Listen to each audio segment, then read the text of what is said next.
નવસારી જિલ્લામાં પ્રોહિબિશનના કડક અમલના ભાગરૂપે દારૂની હેરાફેરીનો મોટો પર્દાફાશ કર્યો છે. નવસારી એલસીબીએ નેશનલ હાઈવે નંબર 48 પર મુંબઈથી અમદાવાદ જતી ટ્રેક ઉપર બોરિયાજ ગામના પાટિયા પાસે જાહેર રોડ ઉપર નાકાબંધી ગોઠવી દારૂની હેરાફેરીનો મોટો જથ્થો ઝડપી પાડ્યો છે.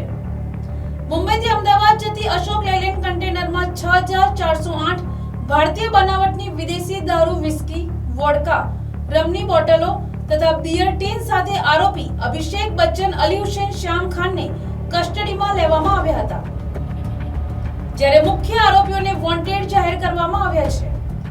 કાર્યવાહી દરમિયાન 25,74,900 નો દારૂ, જ્યારે કન્ટેનર મળી કુલ 1,62,38,595 નો મુદ્દામાલ જપ્ત કરવામાં આવ્યો હતો. ધરપકડ કરાયેલા અભિષેક બચ્ચન, અલી હુસેન, શ્યામ ખાનને ઉત્તર પ્રદેશનો વતની છે, જ્યારે દારૂ મંગાવનાર કરનાર નીરજ ત્રિપાઠીને વોન્ટેડ જાહેર કરવામાં આવ્યો છે. તેમની શોધ માટે એલસીબી દ્વારા તપાસ તેજ કરવામાં આવી છે. Bureau report, NTC news, Navsari.